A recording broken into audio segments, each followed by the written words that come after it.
Hallo ihr Lieben, liebe Grüße aus Hamburg und schön, dass du wieder dabei bist. Mein Name ist Jenny Siering, ich bin Energieheilerin, Coach und Yogalehrerin und du hörst heute deinen Herzzeit-Podcast zu deinem Glück und zu deinem Herzen. Bevor ich euch verrate, worum es in dieser neuen Folge geht, möchte ich erstmal Danke sagen an all die Zuschriften, die ich von euch bekommen habe für die letzten Folgen oder auch allgemein für den Podcast und ein ganz großes Dankeschön auch an Jan, ein männlicher Hörer, der mir auf iTunes eine ganz tolle Bewertung gegeben hat, auch ganz süß was dazu geschrieben hat. Also danke euch allen. Es ist für mich das größte Geschenk, dass ihr mir Feedback gebt, wie es euch damit geht, was ihr vielleicht auch noch für Folgen einfach braucht. Also lasst es mich wissen, wenn ich etwas für euch tun kann. So, in der jetzigen Folge, die du heute hörst, geht es um 2018, das Venusjahr, der Planet der Weiblichkeit. Und in diesem Jahr, was am 21. März 2018 angefangen hat, also in dieser Woche, geht es um das Venusjahr. Wir stehen jetzt im Jahr der Venus, die dann noch bis zum 20. März 2019 für uns da sein wird, dieser tolle Planet. Und hat den Planeten abgelöst. Die Sonne hat 2017 vorgeherrscht und es war für viele ein verbrennendes Jahr, ein heißes Jahr, ein Jahr voller Herausforderungen und Hürden. Und jetzt dürfen wir uns ein bisschen zurücklehnen, wobei auch nicht so ganz, denn auch die Venus hat natürlich für uns Aufgaben dabei. Bevor ich so richtig anfange und in die Tiefe gehe, möchte ich dir erstmal verraten, wie ich so zu den Sternen und zu Planeten stehe. Ich finde es für mich immer wichtiger, mit den Gesetzen der Welt und des Universums einfach zu sein. Das heißt nicht, dass ich alles verstehe, was planetarisch vor sich geht. Auch bin ich keine Astrologin, aber ich möchte einfach mehr damit im Einklang sein. Weil ich finde die Idee schön zu verstehen, was so ein bisschen im Außen passiert, planetarisch oder auch, einfach alles, was im Außen passiert, was mich beeinflussen kann. Und dass ich da dann einfach mehr schauen kann, was macht das mit mir und muss ich vielleicht in Zeiten noch mehr in die Ruhe gehen für mich oder gibt es auch Zeiten, wo ich wirklich richtig nach vorne preschen darf. Und da geben uns die Sterne und die Planeten natürlich eine gute Anweisung. Und natürlich war es auch schon so, dass wir nicht immer eine Uhr hatten und auch nicht immer ganz genau uns darauf besinnt haben, was uns sozusagen die Zeituhr gegeben hat. Denn früher war es wirklich so, Jahrtausende lang haben sich die Menschen nach dem Mond gerichtet, nach dem Mondkalender. Und die Frauen haben diesen Mond so lange beobachtet, bis sie irgendwann so eine Anordnung erkannt haben, wie der Mond unseren Planeten so ein bisschen beherrscht. Und gerade wir Frauen zum Beispiel, wenn wir im Einklang mit uns sind, dann menstruieren wir zum Beispiel auch im Zyklus des Mondes. Und das hat mich immer mehr dazu geführt oder es führt mich auch immer mehr dazu, mal zu schauen, was es da sonst noch so gibt. Und letztes Jahr habe ich mich schon sehr intensiv mit dem Sonnenjahr beschäftigt und jetzt geht es ins Venusjahr und da möchte ich euch dran teillassen haben. Damit du nochmal so einen kleinen Überblick bekommst, die Planetenjahre fangen halt wirklich erst im März an, da wenn der Frühling anfängt. Nicht so wie bei uns, wo wir Silvester feiern und sagen, jetzt ist das neue Jahr da. Für die Planeten oder für uns, wenn wir auf Planetensicht schauen, fängt das Jahr erst am 21. März an. Es gibt 7 Planeten, die sich immer wieder ablösen und der Anfang macht immer der Saturn, dann kommt der Jupiter, dann der Mars, dann die Sonne, dann die Venus, dann kommt der Merkur und dann der Mond und dann fängt das alles wieder von vorne an. Und das hat mit dem 100-jährigen Bauernkalender zu tun. Und man sagt auch zum Beispiel, dass das Venusjahr dieses Jahr sehr warm und sehr feucht werden soll. Aber das Venusjahr steht im Hauptbegriff dafür für Liebe, Harmonie und Sinnesfreude. Also eine ganz schöne Überschrift, wie ich finde. Der Planet Venus ist in der Astrologie steht auch für die Göttin der Liebe. Die Venus, die Liebe, der Schönheit, alles das, was die Venus verkörpert, das bekommen wir dieses Jahr sozusagen auf unseren Teller geliefert. Und es ist ein sehr angenehmer Planet, der viel Gutes im Leben bringt. Die Venus steht in der Astrologie für die Weiblichkeit oder den weiblichen Anteil in uns, sowie für Emotion, Erotik, Leidenschaft, für Charme und Sinnlichkeit. Und auch Luxus und Vergnügen steht dieses Jahr ganz doll bei uns auf dem Programm. Auch die Kunst oder Kreativität oder auch der Geschmackssinn gehört dieses Jahr in diesem Bereich. Deswegen wird die Venus auch oft als Muse für uns genommen. Also Venus, hast du bestimmt schon mal gehört, dass sie die Kreativität hervorrufen darf. Dieses Jahr geht es auf jeden Fall darum, unsere Weiblichkeit zu finden oder unser Weiblichsein zu leben. Und auch jeder Mann hat seine weibliche Seite. Also hör nicht auf zu hören, sondern hör dir das mal an. Und wirklich wieder in unsere Urkraft zu gehen und zu kommen und in den Fluss zu gehen, den wir ja alle in uns haben und nicht gegen den Fluss anzuschwimmen, sondern uns dieses Jahr auch ein bisschen treiben lassen zu dürfen. Wenn du dich noch nicht so viel mit Weiblichkeit beschäftigt hast oder den weiblichen Anteil mit dir. Die meisten von euch kennen bestimmt so dieses Yin- und Yang-Zeichen. Yin und Yang ist bei uns auf der Welt einfach da. Also es ist Yin und Yang steht für Dualität und unser Planet ist dual. Wir können nicht ohne oben und unten sein, wir können nicht ohne schwarz und weiß sein, wir können nicht ohne männlich und weiblich sein. Also es steht für Dualität, dieses Yin und Yang. Und wenn wir uns jetzt mal das Yin, also das Weibliche anschauen, ist es wirklich dafür da, unsere rechte Gehirnhälfte zu leben, die für Gestaltwahrnehmung da ist, für ganzheitliche Erfassung, die für Musik, für Kreativität, die für Geruch steht, die ja auch für Muster, also alles, was mit Mustern zu tun hat, steht. Weiblichkeit steht für Zeitlosigkeit, unsere Intuition wiederzufinden, auch manchmal passiv zu sein. Wir sind magnetisch, wir Frauen.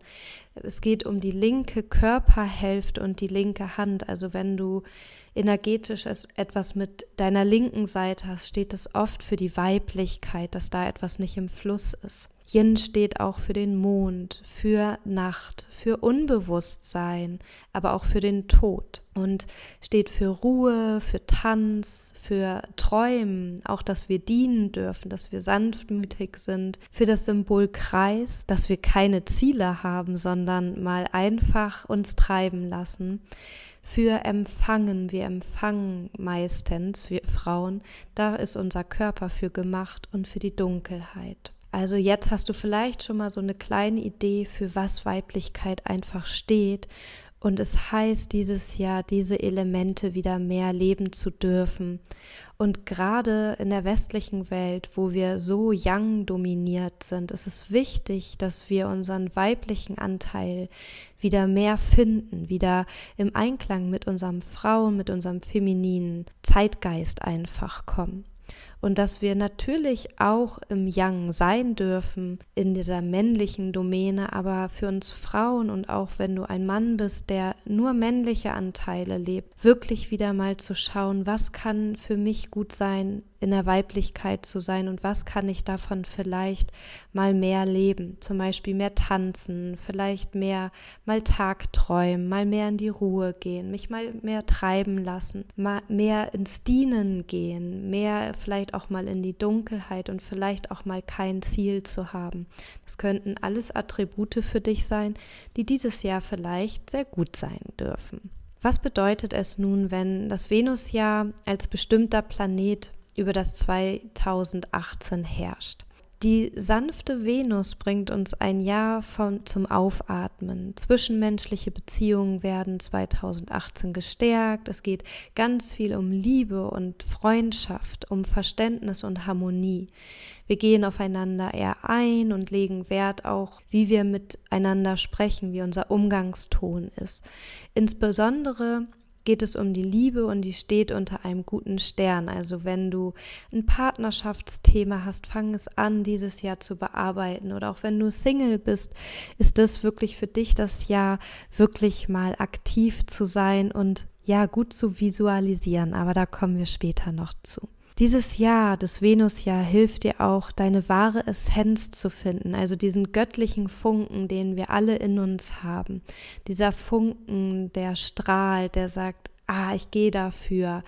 Oder es kribbelt etwas so doll in mir und das will nach außen gebracht werden. Dieses Jahr kann es sein, dass du diesen göttlichen Funken leichter findest als sonst. Der Kontakt zu deinem inneren Führungssystem wird besser, also das, was wir manchmal auch als Intuition verstehen, das wird mehr gestärkt oder wir fühlen es besser. Wir können uns mehr auf diese Intuition, auf diese Führung verlassen und dafür gehen. Deine Kreativität wird dieses Jahr wahrscheinlich besser in den Fluss zu kommen. Also vielleicht suchst du dir schon mal Stifte und Papier und wenn du ein kreativer Mensch bist, wird dieses Jahr wahrscheinlich dein kreativitätstes Jahr, dass du wirklich dort in den Fluss kommst und dich dem mal ganz hingeben darfst in deiner Kreativität. Und das Spannendste für mich ist eigentlich dieses Jahr, dass unsere Manifestationskraft so unglaublich stark ist wie zu keinem anderen Planeten.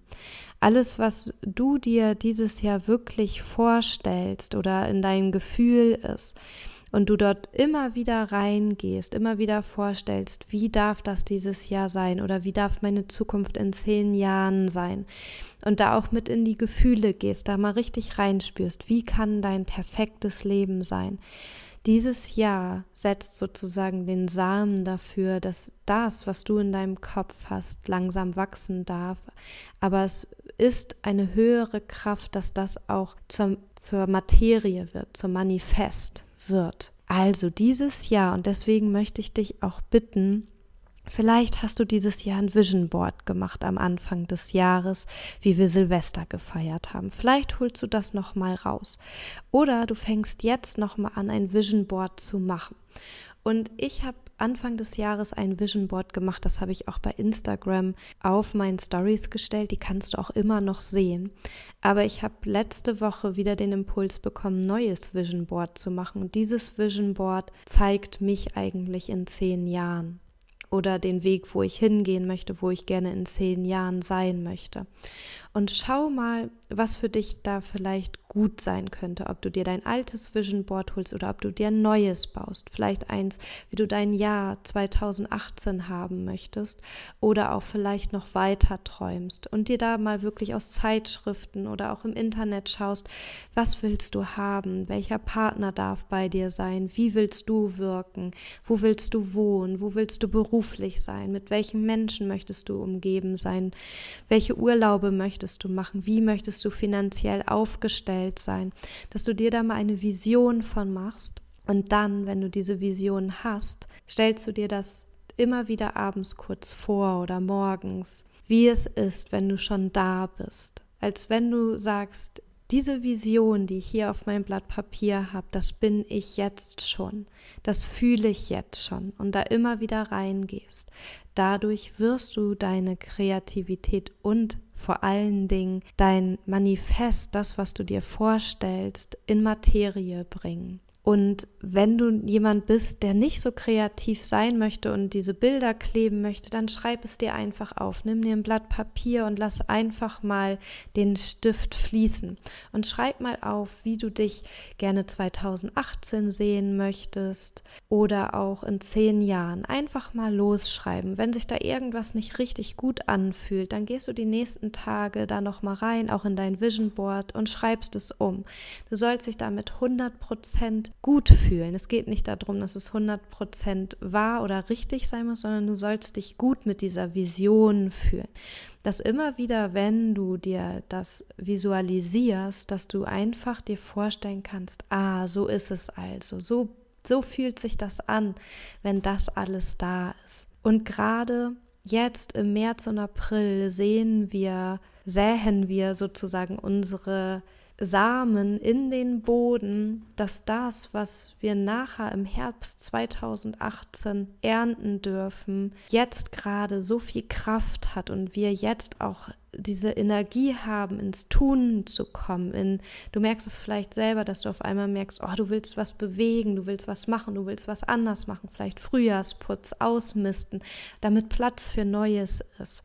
Und genau das machst du mit deinem Vision Board oder wenn du dir die Visionen aufschreibst, wie du sein möchtest, wie du dich fühlen möchtest, mit wem du zusammen sein möchtest. Für mich ist das Manifestieren oder das Visualisieren das stärkste Tool, was mein Leben verändert hat in Hinsicht auf Materie, wie es dann sein darf. Und ich mache das erst wirklich bewusst seit 4 bis 3 Jahren. Und da ist noch so viel Spielraum. Und ich habe letzte Woche schon einen Podcast gemacht, dass du ein Emotionsmagnet bist. Vielleicht hörst du dir die Folge auch nochmal an. Da geht es halt wirklich auch nochmal um deine Vorstellungskraft, wie wichtig das ist, dass du die hast. Also lassen wir uns von diesem Venusjahr, von dem Frauenjahr ein bisschen leiten. Und natürlich können wir uns leiten lassen. Es sagt auch das Frausein, dass wir in den Fluss kommen sollen. Aber trotzdem geht es auch darum, dass du in Aktion gehst, dass du etwas tust, dass du etwas veränderst, wo du sagst, da möchtest du hin, dass du schaust, welche Seminare du besuchen kannst, mit welchen Menschen du dich umgeben willst, wo du etwas verändern kannst, wo du ja vielleicht auch Projekte annimmst, die du früher nie angenommen hättest, weil du merkst, oh, da kriege ich ganz schön Angst, wenn ich das mache, dass du wirklich auch dieses Jahr nicht nur in den Fluss gehst und dich sozusagen hingibst, sondern auch, dass du gerade jetzt, März, April, Mai, wo so viel Kraft und so viel Energie fürs Aktivsein da ist, wirklich aktiv bist. Aber da bitte auch immer auf dein Verhältnis gucken, dass du in deinem Gleichgewicht bist. Gerade jetzt ist die Energie, sie ist sehr männlich gerade im März, April, Mai, dass du da, gerade wenn du eine Frau bist, schaust, dass du nicht ausbrennst, dass du dir auch da immer wieder Ruhephasen gönnst, dass du auch immer wieder durchatmest, guckst und dann wieder in den Fluss gehst. Also wir brauchen auch die Ruhephasen, auch in dieser Zeit. Ich hoffe, dir hat dieser Podcast gefallen. Ich hoffe, dass du manifestierst, dass du dir deine Vision von dir, wie du dich fühlen möchtest, was für dich da sein darf 2018 oder in 5 bis 10 Jahren, dass du wirklich Lust hast, das mal aufzuschreiben. Es gibt ein Webinar am 17.04. mit mir. Der fängt um 18.30 Uhr an und endet um 21 Uhr und es geht um das Thema Meditation, wie du anfangen kannst zu meditieren, wie du deine Meditation mehr in den Alltag reinbringst, was Meditation überhaupt ist, wofür die Vorteile sind, warum so viele große Meister oder auch große Menschen jetzt hier auf der Welt einfach anfangen zu meditieren. Mir hat die Meditation so viel geholfen, du kriegst meine Tipps an die Hand, du kriegst all mein Wissen an die Hand, wenn du Lust hast, dich dabei anzumelden. Es wird ein Webinar, das heißt, aus ganz Deutschland, Schweiz, Österreich können dabei sein. 17.04. um 18.30 Uhr. Ich schreibe das nochmal in die Shownotes, wenn du Lust dazu hast. Ich würde mich mega freuen, weil es mein erstes Webinar ist. Ich möchte dieses Jahr, und das ist mein Samen, den ich setze, ein bisschen mehr rausgehen, nicht nur in Hamburg für dich da sein, nicht nur für den Podcast für dich da sein, sondern auch bei dem Webinar. Das Ganze kostet 22 € und ich würde mich mega freuen, wenn du bei meinem ersten Webinar dabei bist. Es gibt wahrscheinlich auch viel zu lachen, weil ich mich erstmal mit der Technik auseinandersetzen muss, auch wenn wir uns dann alle sehen in dem Raum. Bis jetzt haben sich 5 Leute angemeldet. Ich freue mich sehr auf euch 5 auf schon mal. Und ja, je größer der Rahmen natürlich wird, umso aufregender wird es für mich. Also sei vielleicht dabei. Und ja, sonst wünsche ich dir einfach einen schönen Tag, ein schönes Wochenende, wann immer du die Podcast-Folge auch hörst. Mein Licht grüßt dein Licht. Namaste, deine Jenny.